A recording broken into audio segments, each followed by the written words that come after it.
Welcome back to the channel, my friends. Warhammer Man Studios. I'm Warhammer Man, and today we're taking a look at the preview for the Blood Angels rules. This video is sponsored by CMO Games. More on that later. Embrace the red thirst with new Blood Angels detachments. Alright, so we know from Games Workshop, new Blood Angels Codex coming out real soon in the launch box. We've also got a new Blood Angels Combat Patrol, and we're going to have 3 new detachments. So let's take a look at what Games Workshop is showing off. For fans of stylish power armor in somber black with red accents, grizzled chaplains, and morbid executioners with imposing black wings, the Blood Angels army set is for you. The new box is available for pre-order this weekend and contains a brand new Codex Supplement, which brings with it 3 new detachments for you to organize your army into, whether you're wearing red, black, or gold.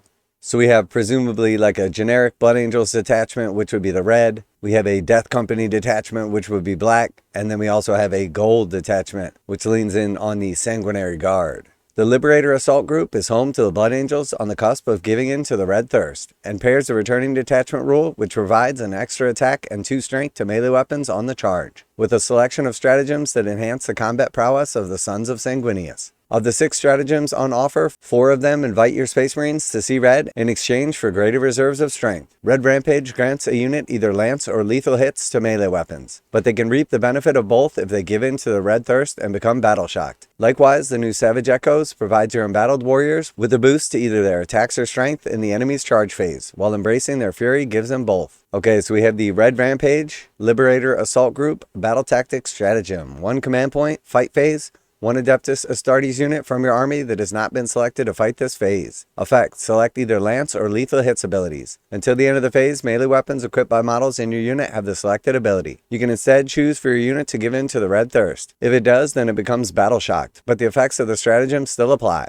And until the end of the phase, melee weapons equipped by models in your unit have lance and lethal hits abilities. So pretty good. For 1 command point, you can choose either lance or lethal hits, or you can just battle shock your unit and then get lance and lethal hits. So this could definitely be useful if you're not going to end up on an objective, you're not worried about using other stratagems on your unit, or you just need to make sure to get in that killing blow. And if you're already on the charge at +2 strength, +1 attack, the addition of lance and lethal hits could really set this unit into berserk mode. Very, very cool.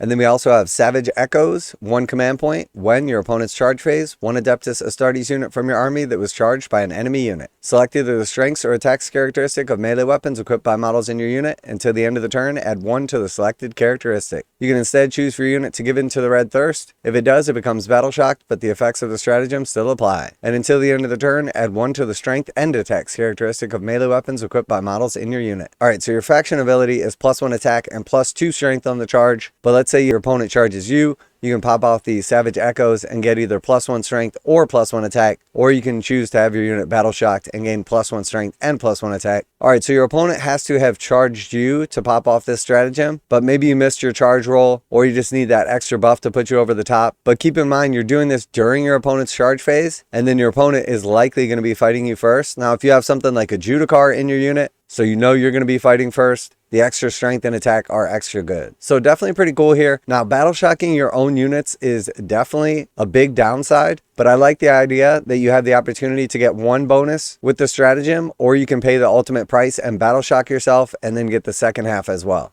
And then next we have the Lost Brethren. The Lost Brethren is your detachment for fielding a complement of tragic Death Company Marines, giving those consumed by the Black Rage a chance to find a noble death in combat. By letting each unit reroll wound rolls of 1 in melee, or rerolling failed wound rolls if your unit is below half strength. So we have the detachment rule for the Death Company detachment, Lost Brethren, a noble death in combat. Each time a Death Company model from your army makes a melee attack, reroll a wound roll of 1 if that model's unit is below its starting strength. If the model's unit is below half strength, you can reroll the wound roll instead. So pretty good. Obviously, like as your units see attrition throughout the battle, they're going to get better. Initially rerolling 1s, once they're below 50%, rerolling all wound rolls. All Death Company Marines gain the battle line keyword in this detachment, so they can take part in many of the current match play season core objectives. And they also benefit from the range of stratagems which are empowered by nearby chaplains, whose task in the Cursed chapter is to guide the Death Company to a fitting end. Now a quick message from today's sponsor. CMO Games has been selling Games Workshop products online for over 20 years. They carry the full line of Games Workshop products, including Warhammer 40,000, Age of Sigmar, Necromunda, Blood Bowl, paint tools, and more. Almost all Games Workshop products are priced at 15% off MSRP. CMO Games takes pre-orders for most Games Workshop products released at their earliest date possible.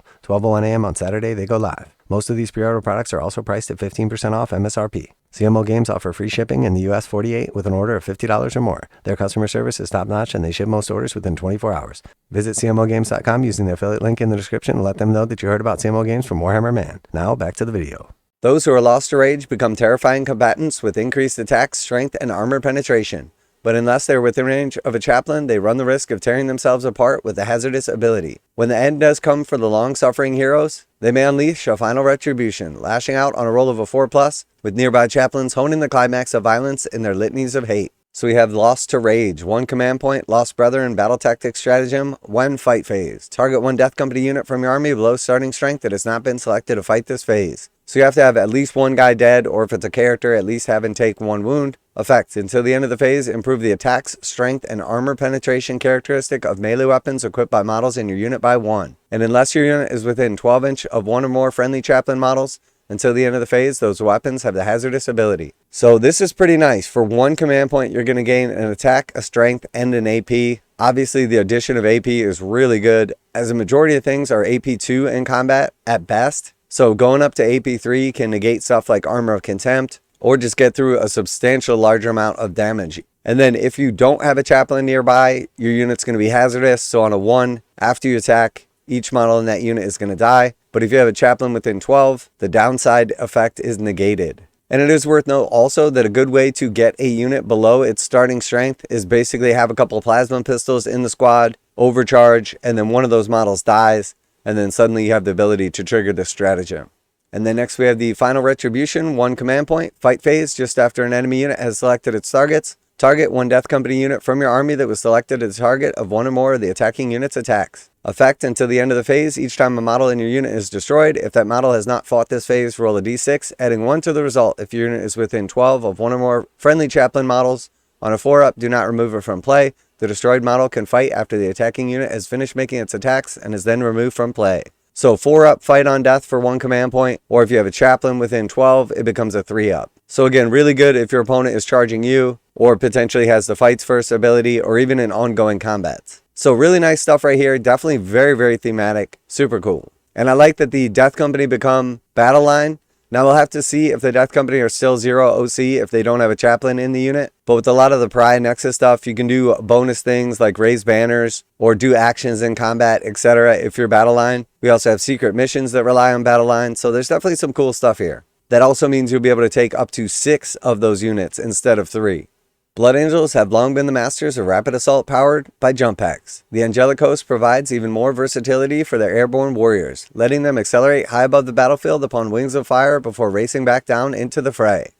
Detachment Rule: the Angelic Host upon wings of fire. At the end of your opponent's turn, you can select a number of Adeptus Astartes jump pack units from your army, excluding units that are within engagement range of 1 or more enemy units. The maximum number of units you can select depends on the battle size as follows. Incursion, 1 unit. Strike Force, 2 units. Onslaught, 3 units. Once you have made your selections, remove those units from the battlefield and place them into strategic reserves. In the reinforcement steps of your next movement phase, set each of those units up using the Deep Strike ability. Alright, so your typical 2,000 point game, every turn, you're going to be able to pick up 2 units and then re-deep strike them at the end of your movement phase. So really nice, essentially similar to like the Grey Knight's army rule, which can be very, very powerful. The ability for these units to pop back up into the sky and then relocate on the board definitely gives a ton of versatility, allows you to be positioned to where you could like drop down and do actions with cheap little jump assault intercessor squads, or get some sanguinary guard or something like that in a key position. Very cool, very versatile. All 3 of these detachments are super nice. As shown in our focus on the Sanguinary Guard, the cohort of jump pack equipped Space Marines can already hurl themselves across the battlefield with breathtaking speed. But from their position on high, they can also use Descent of Angels to get right into the thick of it, thwarting enemy charges and threatening crucial objectives. So we have Descent of Angels, Angelic Host, Epic Deed Stratagem, 1 command point. Your movement phase, 1 Adeptus Astartes jump pack unit from your army that's arriving using the Deep Strike ability this phase. Effect: your unit can be set up anywhere on the battlefield that is more than 3 inches horizontally away from all enemy units. Restrictions: a unit targeted by this stratagem is not eligible to declare a charge in the same turn. So you can drop down outside 3, but within 9. This is great for using things like charge blocking, putting a durable unit near some cheap chaff, and being in position to take a key objective on your following turn, or just dropping in and unleashing some of that bolter hell. So very cool. Characters with jump packs can also equip gleaming pinions, which help further refine their already impressive maneuverability by letting them rapidly relocate when an enemy unit nears them, opening up all sorts of strategic options for canny commanders. So we have Enhancement Angelic Host Gleaming Pinions. Adeptus Astartes jump pack model only. Once per turn, when an enemy unit ends a normal, advance, or fallback move within 9 inches of the bearer, if this bearer's unit is not within engagement range of one or more enemy units, it can make a normal move of up to 6 inches. So always nice to have a reactive move. Now it is worth note that it is within 9 inches of the bearer, and then the bearer's unit gets to make a reactive move of 6. So you want to make sure that this guy is at the front of the squad, but you can potentially avoid charges, relocate onto objectives. Lots of cool versatility. No matter which detachment you organize your forces into, you'll have no trouble unleashing the vengeful wrath of Blood Angels on heretics and Xenos alike, just as Sanguinius would have wanted. The Blood Angels army set is available for pre-order this weekend and makes a perfect start for the Lost Brethren thanks to the inclusion of Astroth the Grim and the Martys. Though all those jump packs means it will work equally as well as Swift Angelic Host. So very cool, lots of good stuff here. All 3 detachment rules are very nice. Definitely see some cool stratagems. And I'm definitely looking forward to seeing what the Codex has inside it.